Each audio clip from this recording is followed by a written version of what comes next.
For Daily Ask Reddit. Children of a Karen, what is it like? If you like the video, drop a like and subscribe for daily videos. My mom is a reformed Karen. When I was a kid she used to treat people in customer service like trash. When I was a teenager and in customer service positions, it finally dawned on her what a terrible human being she was being. She's turned around and been great ever since. I'm proud of her to recognize her faults and fix them. This makes me think of parents who are full on fire and brimstone against homosexuals until their kid comes out as gay and suddenly whoosh 180. I guess it's great that people change their views, but it's quite crazy how insular we are, often as a species at least, until something directly affects us. When I was a child everything was someone else's fault. We'd speak to managers in store/restaurant/etc. When I came of age, I joined the military and moved away as fast as possible. As an adult, my relationship with her was terrible.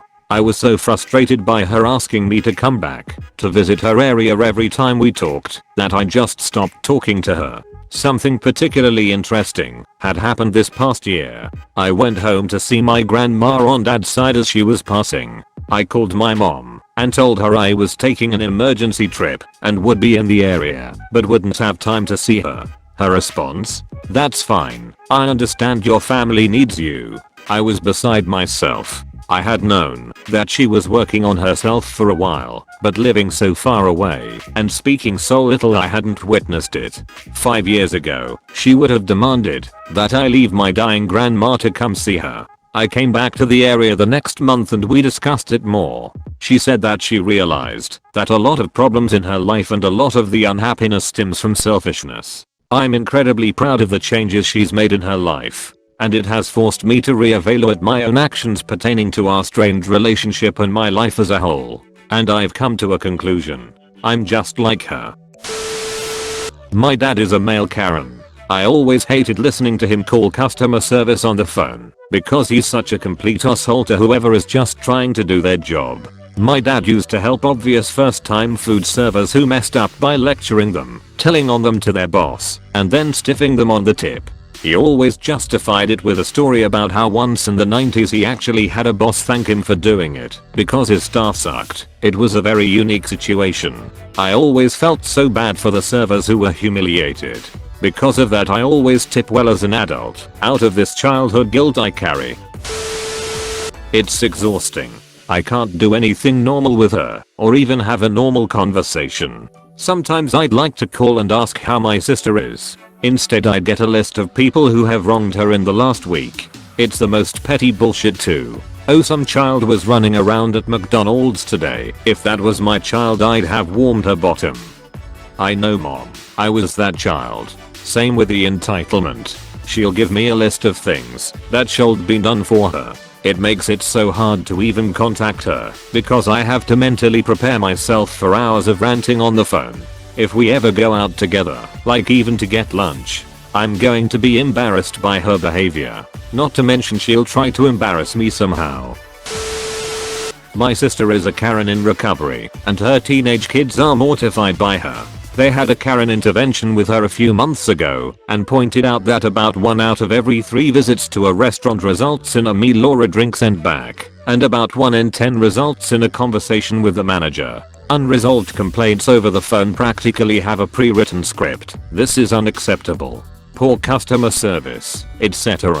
She's trying to be more self-aware because she now recognizes that not only can her behavior be embarrassing, but she's a Karen caricature. If someone described the typical Karen by looks, age, race, tone of voice, social standing, they would be describing her to a T. Sure, it's Karen shaming, but we are living in a society here. Not my mum but my grandmother. It's really terrible, and it ducks with your perception of reality. There is a very obvious hierarchy in her mind, which she never veers away from.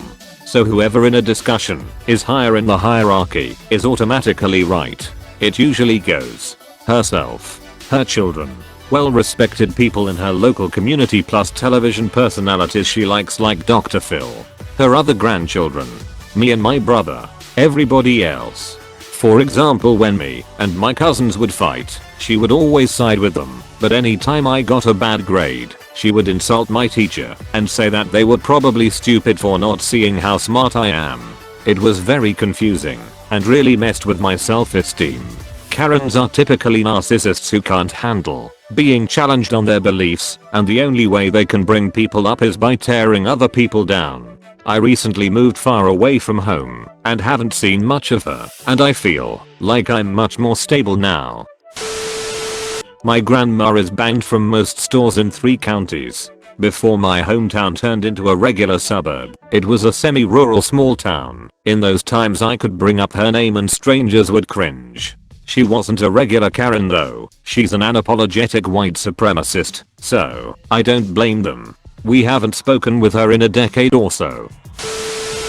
My parents are lovely people on the whole, but they are unbelievably entitled when they go to restaurants. I spoke up about it every time, and they'd brush it off. Such behaviors include, when there is a clear wait to be seated situation, they'll just walk in and sit down at any table, even if it's unbussed. They will get multiple drinks, beer, soda, water with lemon, coffee, really anything refillable. Tip poorly. Ask questions a normal waiter doesn't have the answers to, like what's the rent here or what's the history of the building. I stopped going to restaurants with them a couple years ago. Even a free meal isn't worth the frustration.